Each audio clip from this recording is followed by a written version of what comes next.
Muy buenas chicos, bienvenidos otro día más a la filosofía del arte del camino. Y hoy quisiera ser un poco más subjetivo. Últimamente llevo explicando mucho el tema del modelo cosmológico. He estado con el tema de la página web, porque quien quiera ir a visitarla es modelo mcmc.com y allí tenéis explicado un montón de cosas sobre tanto la filosofía como el modelo cosmológico y la ontología que subyace a los dos modelos. Y ahí vamos, podéis explorar un montón y cualquier cosa pues me podéis comentar por las redes. Entonces, quiero expresar un poco la parte subjetiva y no quería liarme demasiado y bueno, voy a ir un poco a lo que viene a ser al grano de lo que quiero expresar y a partir de ahí pues voy a desarrollar pues un poquito las cosas y mi manera al menos o mi visión subjetiva de lo que viene a ser la realidad. Vale, entonces, joder, digo, mira qué mala suerte tengo. Ayer grabé el vídeo y bueno, estuve desarrollando un montón de cosas y la mala suerte porque por lo que sea no se me quedó grabado. Entonces, pues he dicho, bueno, ya lo hago mañana y ese es el día de hoy, así que bueno, vamos a ir con ello. Y lo que quiero es que las personas que escuchéis esto sepáis que este proyecto comenzó con mi lucha contra mi propio autoengaño y mi propia autocomprensión de mí mismo y del exterior.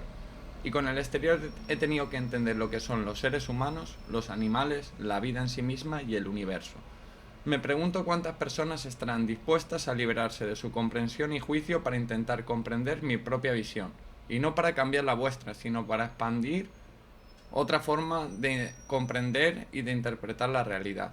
Y no digo esto para convencer a nadie. No os cuento esto para que piensen que soy alguien especial, ni para recibir admiración, ni para construirme un pedestal filosófico desde el que mirar el mundo por encima del hombro.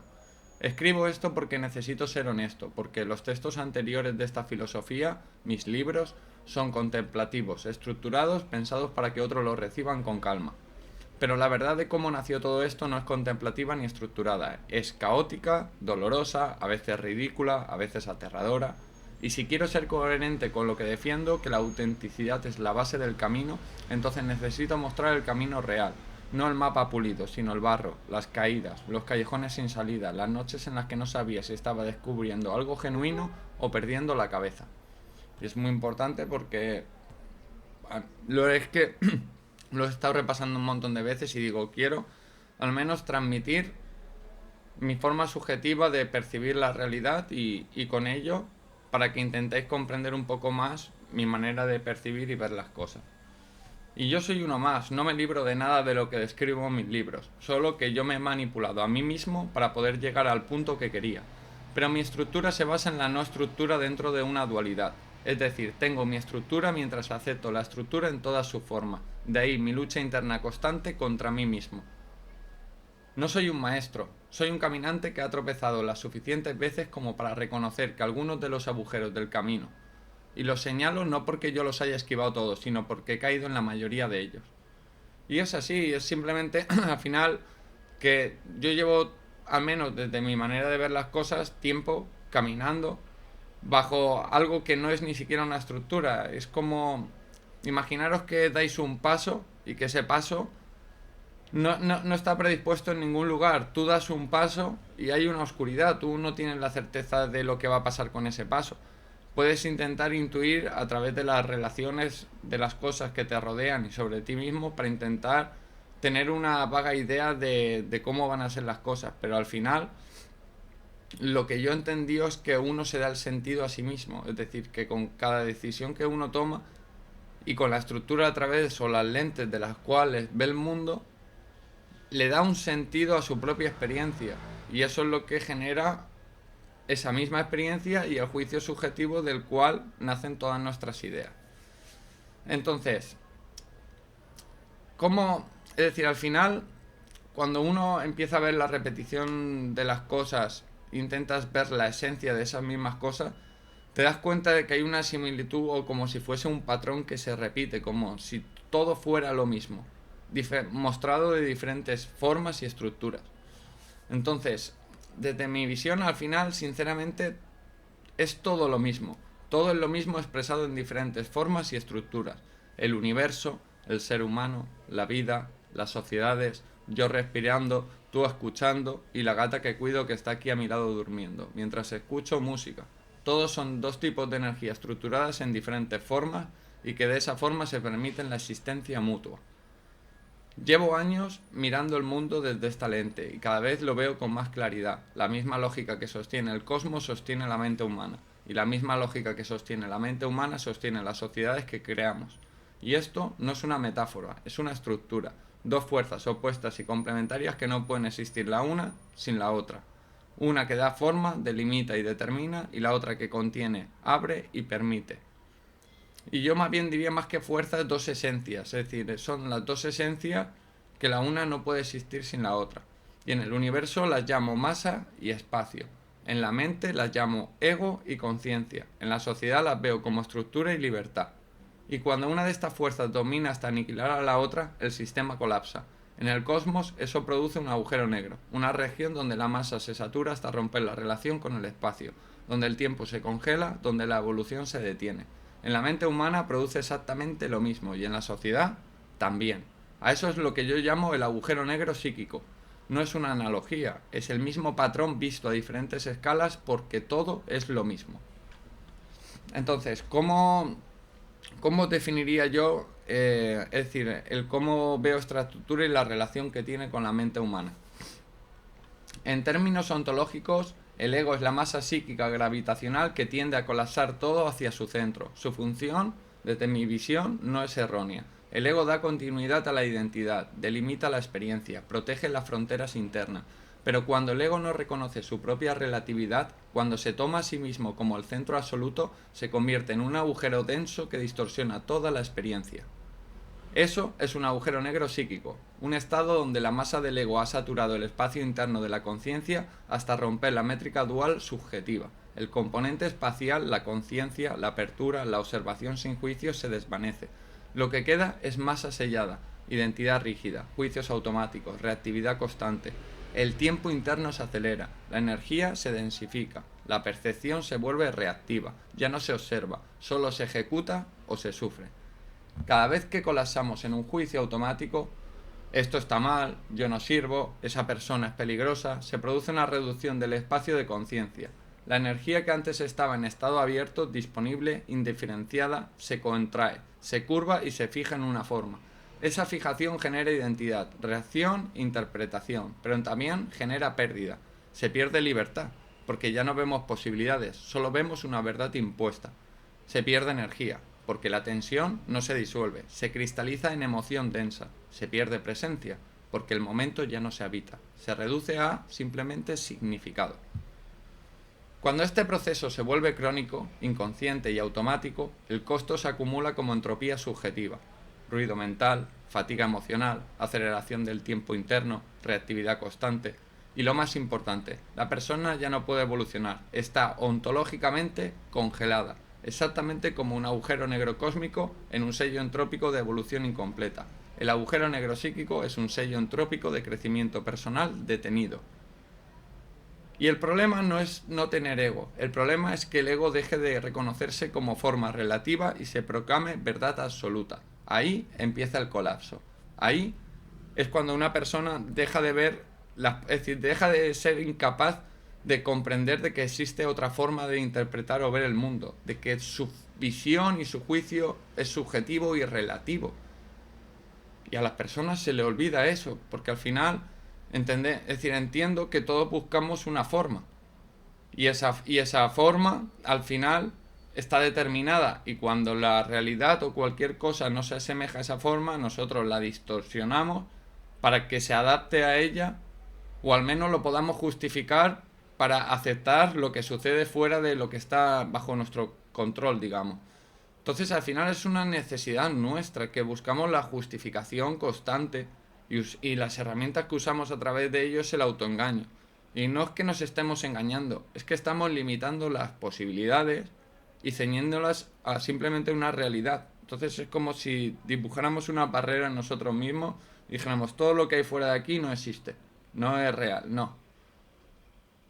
Y entonces ahí es cuando uno se cierra a sí mismo, es decir, ahí es cuando, lo que digo, la masa psíquica colapsa sobre sí misma y no permite que nada de fuera entre hacia adentro.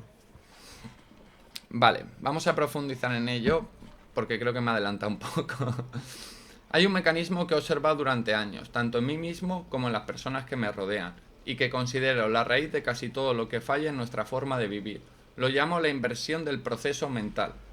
Cuando la conciencia guía la vida de una persona, el proceso natural es este. Desde la observación consciente se establecen creencias, valores y virtudes propias, a través del autocultivo, y eso produce emociones y deseos alineados con el propio camino.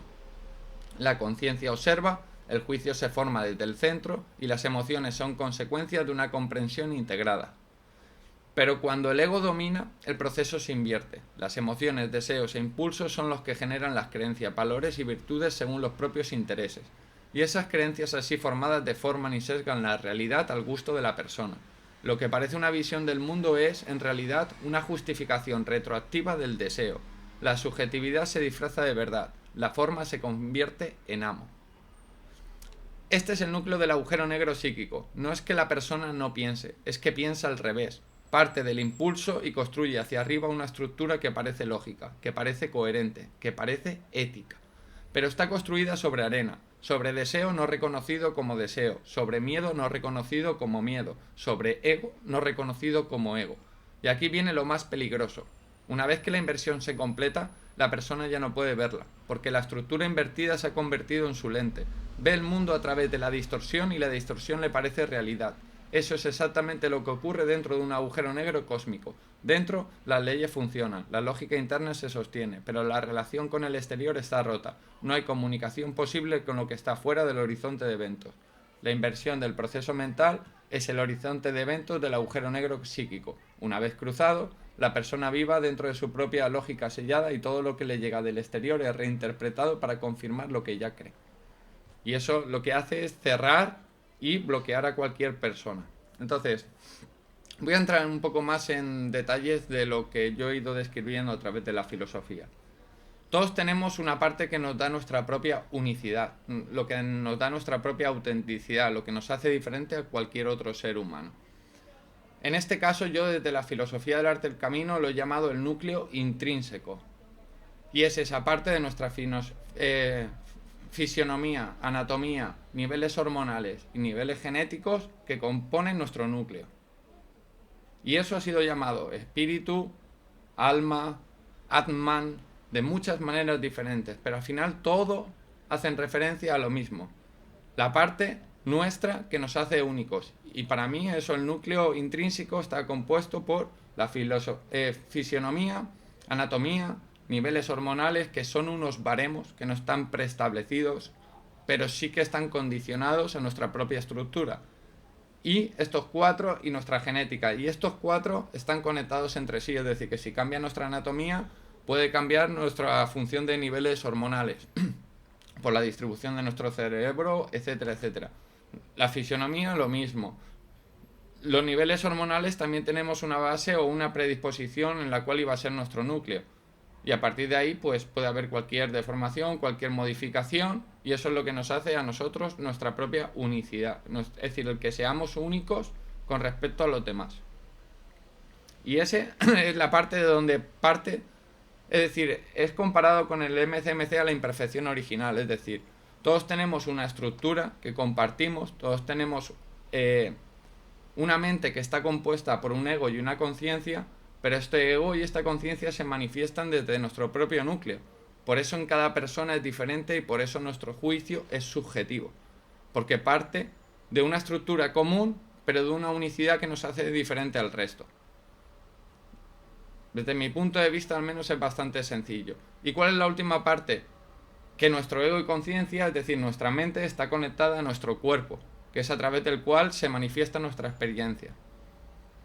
Y esas tres partes es lo que componen lo que nosotros somos, digamos. Es decir, desde mi punto de vista, todos tenemos nuestro propio núcleo intrínseco, tenemos nuestra mente, que es una dualidad de ego-conciencia, que se manifiesta a través de un cuerpo. Y luego, bueno, en la base de nuestro desarrollo, estuve interpretando el cómo va evolucionando la propia mente, digamos, y sí que es cierto que tuve que tuve que crear un concepto nuevo que es el ego biológico.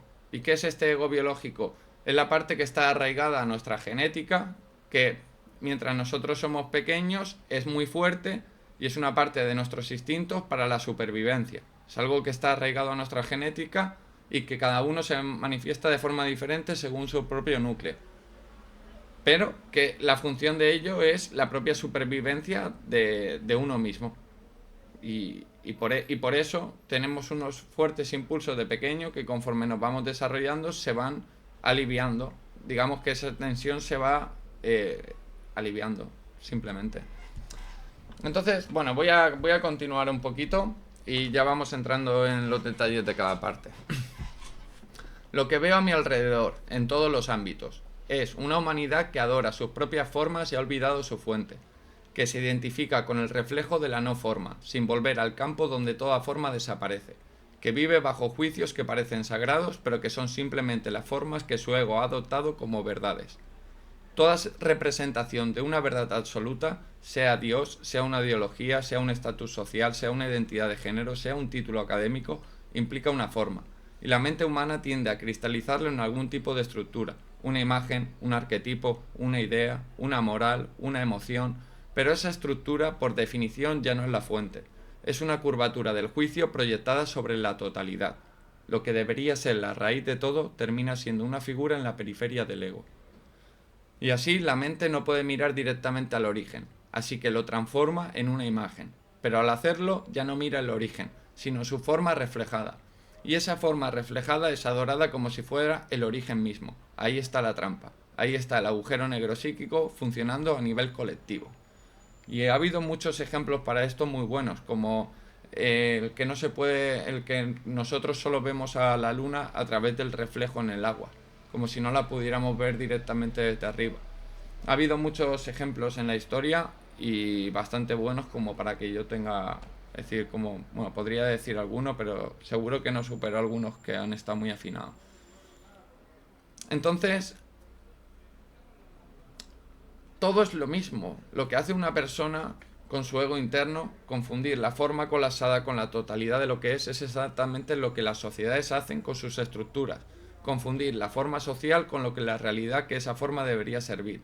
El patrón es idéntico, solo cambia la escala. Y el resultado es una humanidad que adora su proyección y olvida su fuente, que defiende sus formas incluso a costa de su propio eje interno, que confunde su máscara con su rostro. Bastante sencillo. Vale, y ahora quiero comenzar con mi perspectiva y mi visión sobre un tema que lleva muchísimo tiempo ya. Digamos que mi visión sobre Dios fue el primer agujero negro colectivo. Y tenía sus funciones en su época, estuvo bien para el uso que tuvo, pero tenemos que al menos intentar comprender lo que es. Y eso es el ejercicio que yo he hecho al menos en mí mismo. Y lo que voy a hacer es compartirlo con vosotros. Cada uno, imagino que las personas que tengan un fuerte ego arraigado a su propio concepto se sentirán atacados a su propia identidad y tendrán la necesidad de defenderse. Pero es lo que es el ser humano. Es decir, es que no puedo hacer yo otra cosa. Es decir, son seres humanos actuando como seres humanos. Dentro de sus posibilidades toman sus propias decisiones cada uno. Entonces, yo lo digo con sinceridad. Empiezo por lo más profundo, la cuestión de Dios. No porque sea la más importante, sino porque es la más antigua y la que mejor ilustra el mecanismo. Dentro de la mente humana existe la capacidad de crear una conciencia superior a nosotros, con su verdad y juicios superiores a los nuestros. Eso genera en nuestra mente una dependencia del resto de nuestro ego y conciencias a esta conciencia superior. Dios existe en la conciencia de las personas que creen en ello.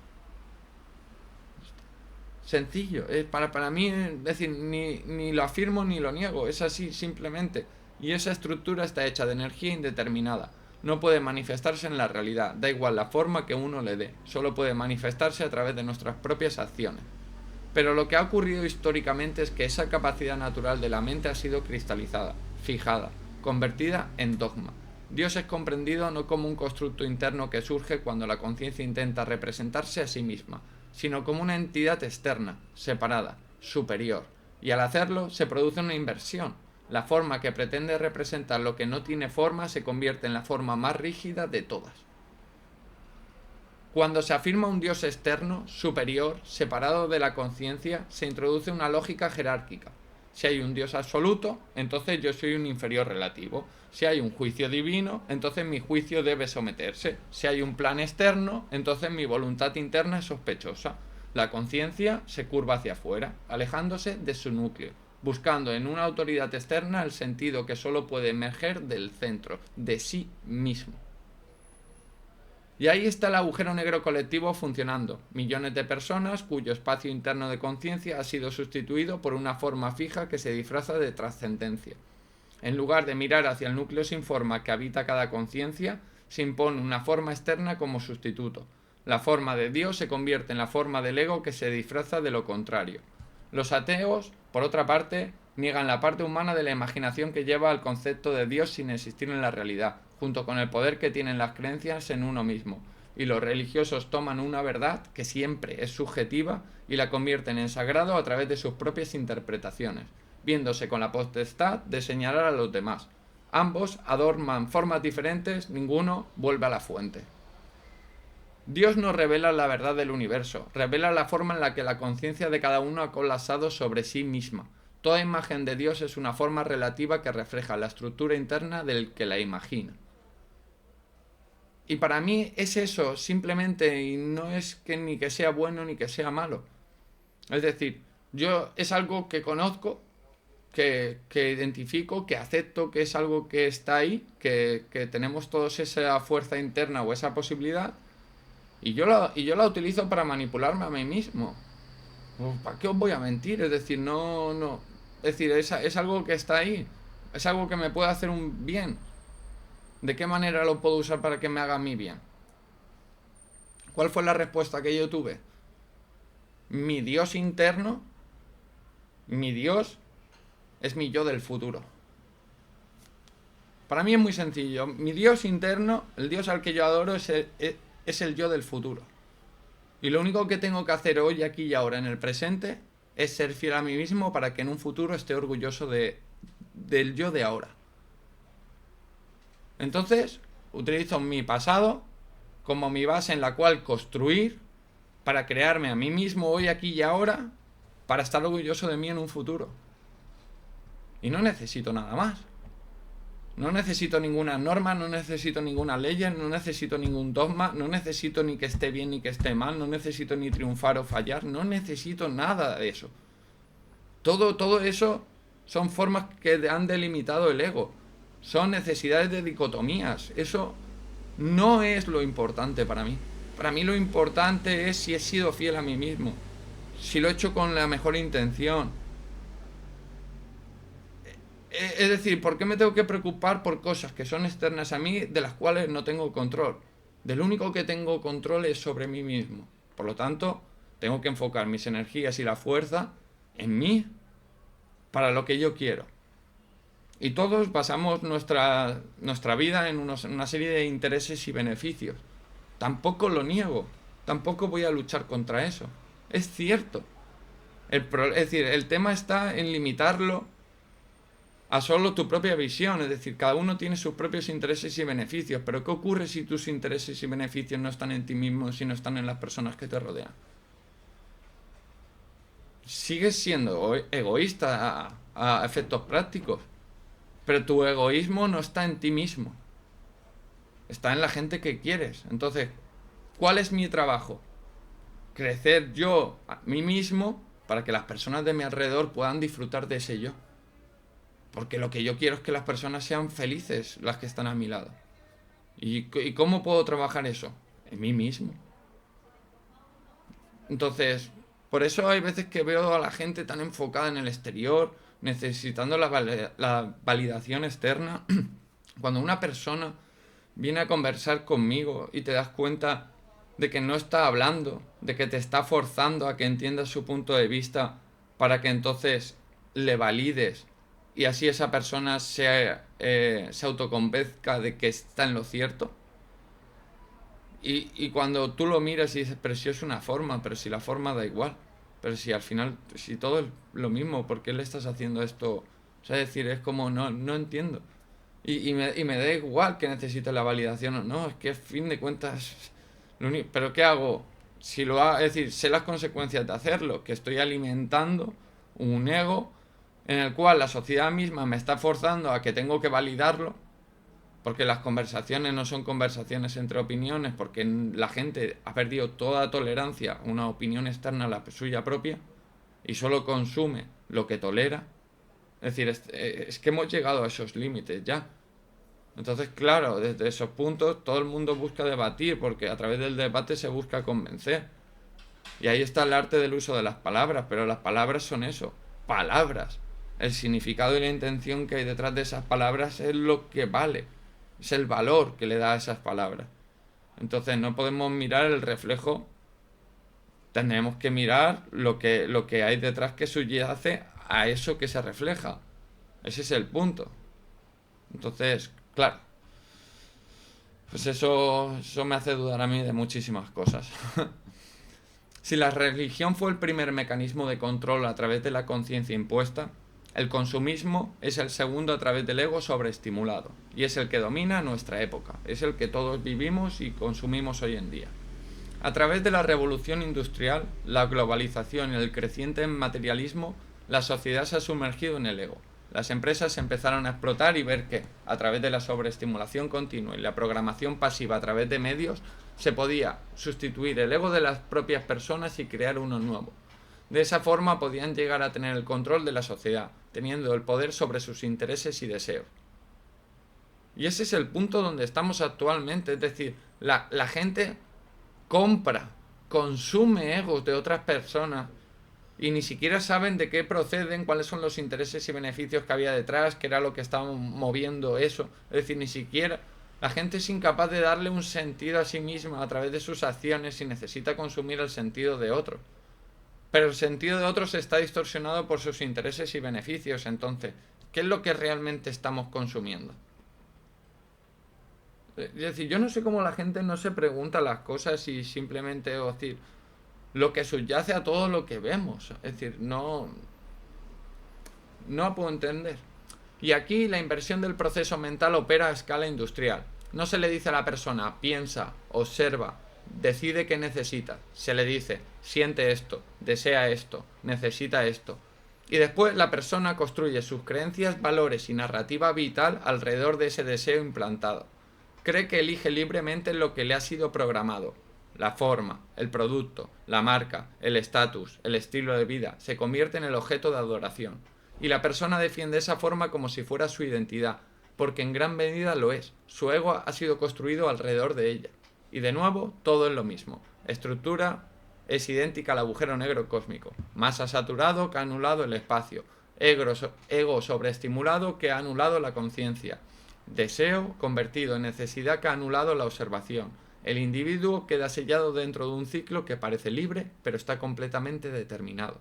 Y lo más curioso es que hemos incentivado el consumismo masivo al punto que cada vez es menos sostenible, sumado a una división continua de la sociedad, las continuas dicotomías humanas, bueno y malo, moreno y blanco, occidental y oriental, de izquierdas o derechas, equipos de deporte, comunidades, países donde se explota el sentido de pertenencia de las personas para generar discordia. Cada bando es un pequeño agujero negro colectivo, masa sellada que ya no puede comunicarse con lo que está fuera de su horizonte. El consumismo no vende productos, vende formas de ego, y la persona, una vez identificada con esa forma, la defiende como defiende su propia existencia, porque ontológicamente para ella es lo mismo. Y eso es lo que yo llevo viendo durante mucho tiempo, como si fuese digamos, es decir, la gente está esperando que la guerra mundial va a ser a través de las armas, va a ser a través de cualquier otro tipo de medios, pero no es así. Es decir, las personas han logrado crear unos egos que la gente consume, cree y ha vinculado con su propia identidad y lo defienden como si fueran ellos mismos a muerte. Es decir, han conseguido guerreros que no saben que son guerreros, que van a luchar por eso que consideran que son ellos mismos hasta la muerte. Y al final no sabemos que hay unos una serie de intereses y beneficios que mueven todos esos egos, que generan que la gente consume y que luego les dan una serie de intereses y beneficios que ya estaban programados. Y todos son como pequeñas piezas de ajedrez que se van moviendo sobre un tablero donde van jugando X personas. Y es increíble, ¿sabes? Cómo la gente lo consume y cómo no... Es que no lo puedo entender, ¿sabes? Es decir, es que lo ves y ya está, es que no... Bueno, vamos a entrar en otro tema complicado. La política como métrica dual rota. En la política veo el mismo patrón, pero con una intensidad que a veces resulta absurdo. Cada ideología funciona con una forma fija que pretende representar la totalidad de la realidad social, y cada persona que se identifica con esa forma deja de ver lo que no encaja en ella. La estructura original debería ser simple, personas organizadas para gestionar la convivencia colectiva, con mecanismos que controlen el poder en vez de controlar a las personas. Pero la estructura se ha convertido en el fin, la forma ha devorado la función. El partido, la bandera, la posición ideológica se han convertido en identidades que la gente defiende con la misma ferocidad con la que defiende su propio nombre. Y aquí el patrón de antes, puesto a nivel de cómo están funcionando hoy en día los países y las sociedades, literalmente.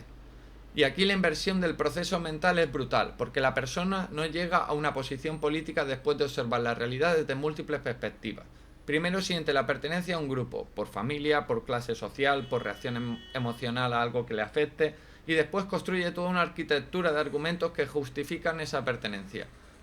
La subjetividad se viste de objetividad, el impulso se viste de razón, y la forma, la ideología, se convierte en algo sagrado que no se puede cuestionar sin que se interprete como un ataque personal. Y así, en la actualidad, las personas que gestionan el poder de los países no tienen una transparencia en sus cuentas por obligación, ni un peso mucho mayor por usar recursos públicos para beneficio propio. Sí se conoce desde la historia humana que el poder es lo más peligroso para corroer la esencia humana. Lo normal sería que las personas con más poder fueran las que tuvieran más responsabilidad, no menos. Pero la forma de la política se ha convertido en un agujero negro que atrae hacia su centro a todo el que entra en contacto con ella, deformándolo. La política actual no es un debate entre visiones del mundo, es un choque entre agujeros negros psíquicos colectivos, cada uno sellado en su propia lógica interna, incapaz de comunicarse con el que está fuera de su horizonte de eventos. Y volvemos al mismo patrón de antes, repetido, en otra forma y en otra estructura diferente dentro de la sociedad. Pero la función, al final, es la misma, la sobreestimulación del ego para crear esas formas de ego que la gente adopta como una identidad y a partir de ahí todo lo demás. Hoy en día el individuo crea una máscara social y la vincula con su personalidad, a esta misma, alejándose aún más de sí mismo y polarizando su visión subjetiva, alejando a todo el mundo que no piense como él y creando grupos cerrados en forma de bandos sociales. Y esto no es un error de la sociedad moderna, es el mismo mecanismo del agujero negro psíquico operando a nivel interpersonal. La persona no tiene acceso a su núcleo intrínseco, o no quiere tenerlo, o no sabe que existe, así que construye una forma externa que le dé identidad, un perfil, un rol, un personaje. Al principio lo hace conscientemente, como herramienta, pero con el tiempo empieza a definirse por ese personaje, empieza a actuar en función de cómo los demás lo ven. Ha pasado del uso consciente de la máscara a una posesión inconsciente. Y cuando la máscara se convierte en rostro, cualquier posicionamiento de la máscara se siente como un ataque a la persona. Por eso la comunicación entre seres humanos se ha vuelto casi imposible. No nos comunicamos, interactuamos e interpretamos desde nuestra propia visión. Antes de conocer el pensamiento, razonamiento y el porqué de alguien, preferimos justificarlo con nuestra propia visión del mundo y sacar conclusiones. Negamos los mundos internos de los demás al intentar imponerles el nuestro constantemente. Y esto es algo que habréis notado muchísimo a nivel de conversaciones con cualquier persona, cuando ni siquiera hay espacio para poder hablar, para poder expresar, Es decir, literalmente no hay espacio ahí. Es una masa que ha colapsado sobre sí misma y está en un punto dimensional reducido. Digamos que cada uno tiene una métrica como en 3 más 1 dimensiones. Y la información dentro de esa métrica contiene la profundidad, contiene mucha información. Y ahora imaginaros que una persona, su mundo interno es únicamente un punto concentrado sobre sí mismo. Esa persona no sabe ni lo que es los parámetros de una línea. Como mucho la conoce, pero siempre volverá a su propio punto. Porque ahí es donde está seguro. Ahí es donde tiene el control. Porque ahí es donde es él. Entonces, todo su universo es ese punto. Y no existe nada más. Entonces, en cualquier comunicación dentro de nuestro universo, dentro del espacio que todos compartimos, para comunicarnos debemos de compartir, es decir, nuestras métricas subjetivas se deben de tocar. Debe de haber un momento donde hay un intercambio entre ambas. Si viene una métrica que tiene un espacio tridimensional con el tiempo y otra persona únicamente está concentrada en un punto, para tú poder intentar, tú aunque transmitas la información con toda la profundidad, toda esa información se va a perder. Es decir, va a ser tragada por ese agujero negro y va a ser interpretada dentro del punto, porque no tiene otro espacio de interpretación interna. Y ya está, es que y ahí se acabó todo. Entonces ahí te das cuenta de que de que no va a existir ni puede existir eso. No puede existir una comunicación real. Y es triste porque muchas veces pues nosotros lo queremos, nos gustaría, lo deseáramos, pero tenemos que aceptar que cada uno trabaja a través de su propia métrica. Y las personas que no han hecho el trabajo interno durante toda su vida no van a ser capaces de interpretar algo que está fuera de eso. Entonces, por eso las personas que han colapsado sobre sí mismas, su vida va a ser así. Va a ser siempre a través de ese punto, interpretada a través de ese punto. A no ser que tengan el deseo de cambiarlo y sean capaces de abrir su propio espacio para contener más. Porque al final es la tensión interna que nosotros llevamos. Pero la gente no está dispuesto a pagar ese precio. Es decir, porque hay un precio, hay unas consecuencias. Es decir, para poder abrirte más, debes de ser capaz de liberarte de esa densidad del ego. Entonces, uno de los ejemplos que veo continuamente es que la gente habla sobre educación emocional, responsabilidad afectiva, creando máscaras sociales moralmente correctas cuando no las sienten por dentro. No se han preguntado el cómo, el por qué y el para qué. Es simple conocimiento que tienen pero que no practican ni comprenden. Todo conocimiento externo tiene que pasar por la esencia de uno para convertirlo en sabiduría interior. Eso o a través de una empatía y conexión fuerte con alguien o alguna situación en concreto. Pero la mayoría solo decora su ego con palabras bonitas sin haber hecho el trabajo real. Y esto es cierto, es decir, vale, la gente dice, no, es que educación emocional, vale, ¿qué es la educación emocional? Vale, no, es que es porque es saber esto y esto y esto, porque esta estructura, vale, y si esa estructura está delimitando mi propia experiencia. Porque igual no lo habéis preguntado a ninguno. Igual al darle una forma estás delimitando tus propias posibilidades. Al catalogarlo, que es normal, es natural, el ego tiende a la forma, a la estructura, tiende a catalogar. Pero si uno quiere abrir el espacio, tiene que salir de esa propia categorización para expandir su propio espacio. En el momento en que cierras algo, en el momento en que el círculo se completa, digamos, no hay ni nada dentro ni nada fuera. Y lo más triste es que las personas viven usando máscaras sociales, imitando y copiando cosas de otros en beneficio propio, haciendo una mezcla de verdad y mentira difícil de distinguir. Podemos imitar y copiar, pero algo que no se puede cambiar son las intenciones y beneficios que hay detrás de nuestras acciones por encima de lo que se asoma o se ve. Así que con esto quiero decir que la máscara no es el problema, el ego no es el enemigo. El problema es cuando la forma deja de servir al ser y el ser empieza a servir a la forma. Ahí se completa la inversión, ahí se sella el agujero negro subjetivo. Y ahí es cuando dejas de poder ver más allá de ti mismo. Bueno, esa es mi visión subjetiva de las cosas, es lo que os he dicho al principio y lo sigo manteniendo.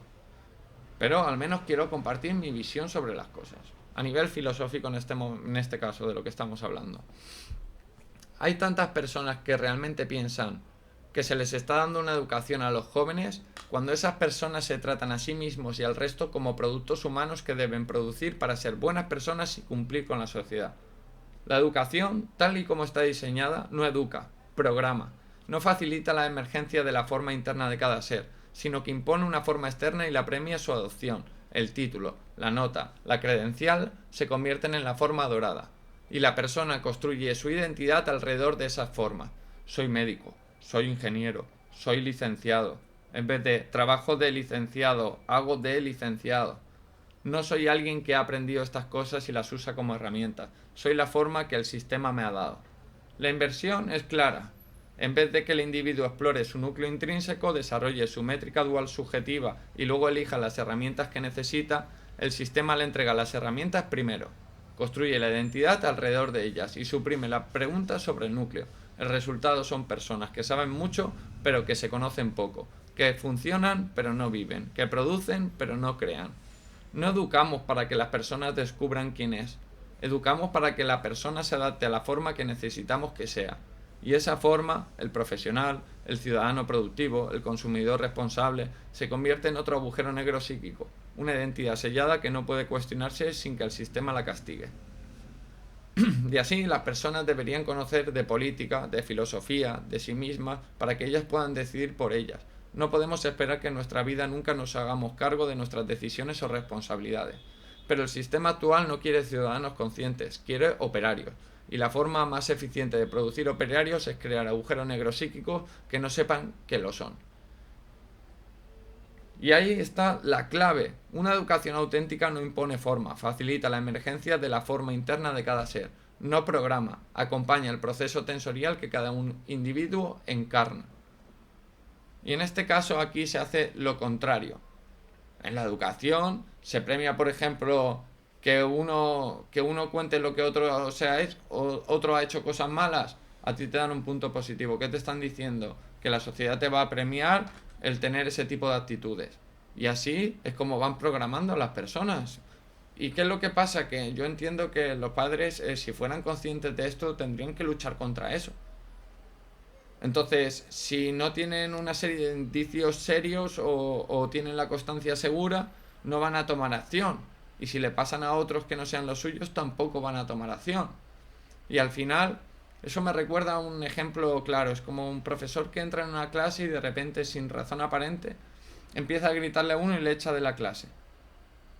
Y le dice, no vuelvas en todo el año, estás suspendido, se pone a gritar y nadie dice nada porque a ver si también le va a tocar a él. Pero ¿qué es lo que pasa? Que después el profesor dijo, dice, todos los que estáis aquí presentes, dice, podéis haber sido cualquiera de vosotros, dice, ¿habéis visto, lo consideráis una injusticia? Y al final dijeron, sí, si lo consideráis una injusticia y nadie ha dicho nada, dice, el día de mañana que seáis otro, nadie os va a defender. Porque vosotros habéis hecho lo mismo, porque todos tenéis esa misma mentalidad. Entonces, lo que se ha creado es una sociedad de sálvese quien pueda. Cuando antiguamente a uno le nacía ayudar y no tenía problemas por ello. Ni se cuestionaba, oye, podría haber ganado 2 euros por haberle ayudado a esta persona mayor a cruzar la acera. Ostras, podría ganar 1 euro por cada vez que le... Perdona. O sea, es decir, es que no ¿sabes? No lo habéis trasladado a otras situaciones, pero al final es así. En las relaciones entre personas, el agujero negro psíquico produce una dinámica devastadora. 2 agujeros saturados que colisionan no se complementan, se devoran o se repelen. No hay espacio para que el otro porque no hay espacio interno para sí mismo. Y esto es lo que estaba explicando antes. Lo que veo continuamente es que las personas quieren el resultado, pero no el duro proceso. Quieren que alguien esté en su momento óptimo para disfrutarlo, pero no quieren acompañar el camino que lleva ahí. Se consideran a sí mismo un premio y por ello lo ven justo. Entonces, una persona que está en crecimiento va a ser constantemente rechazada por no saber lo que quiere, cuando tiene que descubrirlo. Y está condenada hasta que encuentre la forma que los demás esperan ver. Esto es adoración de la forma en su expresión más íntima. No se ama a la persona, se ama la forma en la que esa persona encaja en las necesidades del ego del otro. No se comparte un camino, se busca una pieza que encaje en un puzzle prediseñado. Y cuando la pieza cambia de forma, porque está viva, porque crece, porque se transforma, se descarta y se busca otra. El compartir se ha vuelto solo para las personas profundas, digamos. La vida está llena de altibajos, estamos en constante evolución. Nos hemos olvidado de lo que significa tener un compañero de viaje en la vida, en las buenas y en las malas, y las implicaciones que eso tiene para uno mismo. Cada persona es un sistema cerrado independiente dentro de otro más grande, el universo, y en convivencia con otros universos completos. Cuando dos personas interactúan, es como dos galaxias que se acercan. Si ambas mantienen su métrica interna equilibrada, pueden orbitar, pueden compartir espacio, pueden crear algo nuevo. Pero si una o ambas están en estado de agujero negro psíquico, la interacción se convierte en colisión gravitacional. O una absorbe a la otra, o ambas se destruyen. Y con esto quiero decir, el amor no es encajar en la forma del otro, es sostener la tensión entre dos métricas subjetivas diferentes sin necesidad de que ninguna anule a la otra. Y eso requiere espacio interno, y el agujero negro psíquico no tiene espacio. Y con esto, pues las relaciones personales hoy en día lo veo de la misma forma. Es que os lo digo, es que al final todo es lo mismo desde mi visión, todo es lo mismo repetido desde estructuras y formas diferentes. Pero todo viene a ser la manifestación del mismo problema en todas las capas sociales, tanto a partir del individualismo como en el resto, literalmente. Si el consumismo creó agujeros negros a través del ego estimulado por productos, las redes sociales han acelerado el proceso hasta un punto sin precedentes. Han convertido la máscara social en un producto en sí mismo.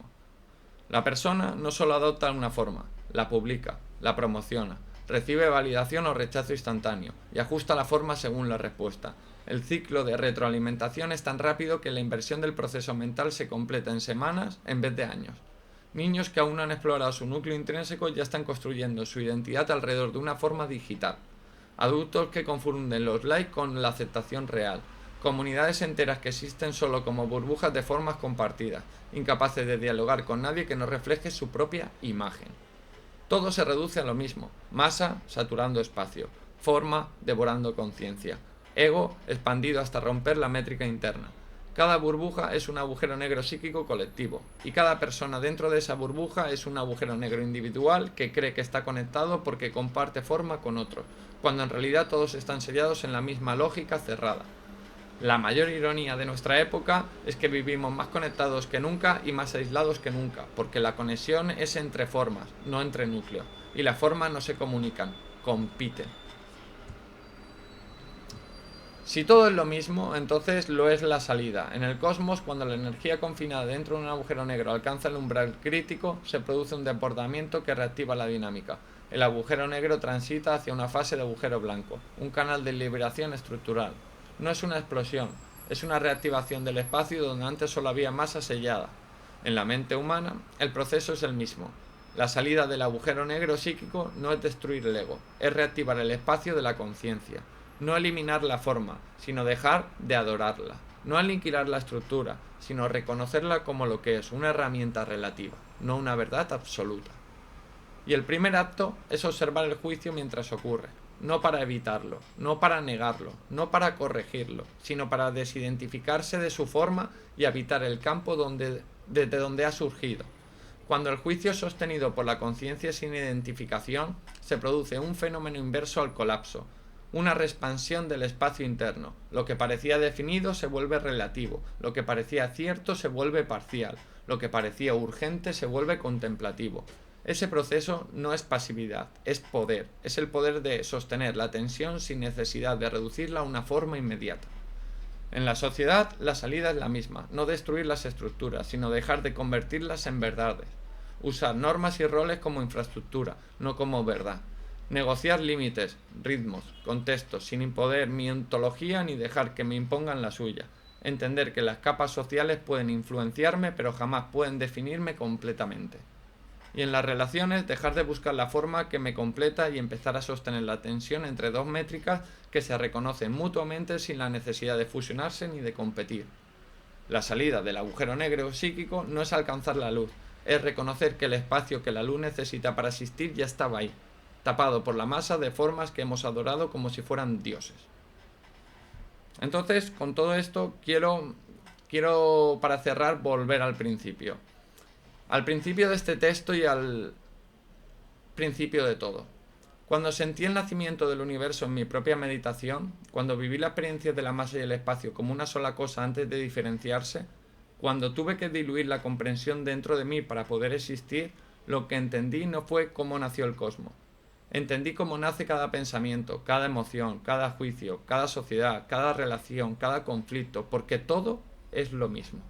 La estructura es siempre la misma, dos fuerzas que no pueden existir la una sin la otra, tensionadas, colapsando, renaciendo, masa y espacio, ego y conciencia, estructura y libertad, forma y fuente. Cuando una domina hasta aniquilar a la otra, el sistema se sella. Cuando ambas se reconocen y se sostienen, el sistema evoluciona.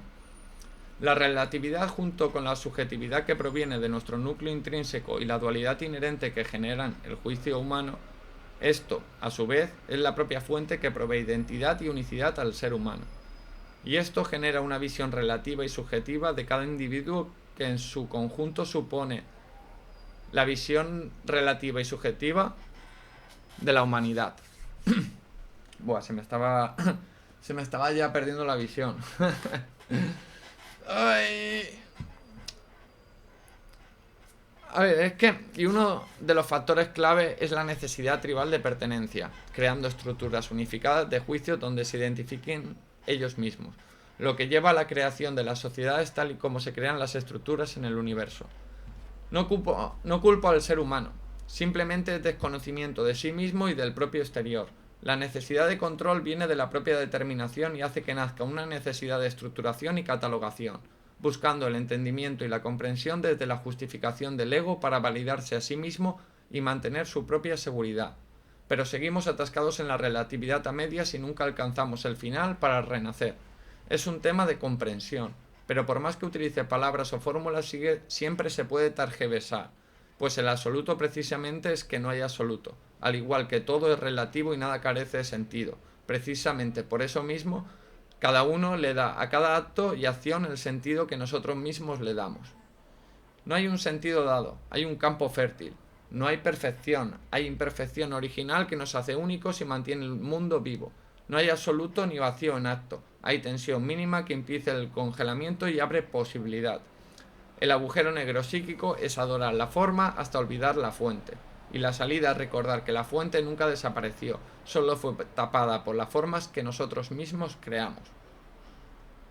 Y esa es la parte que yo os quería transmitir, es decir, la base de cómo todo es una repetición de lo mismo. Y al final, incluso nosotros, hasta el mismo universo, es lo mismo manifestado desde formas y estructuras diferentes. Y eso es lo que es la entropía configuracional discreta. Y eso es en lo que he basado todo el ciclo al final del modelo cosmológico de múltiples colapsos, todo lo que he ido desarrollando internamente a través de la filosofía del arte del camino, y ha sido buscando mi propia ontología. Ese ha sido mi camino y digamos, y no me ajusté a ninguna forma. Es decir, no me importaba el resultado, digamos. No es que no me importara, es que me desapegué completamente del resultado.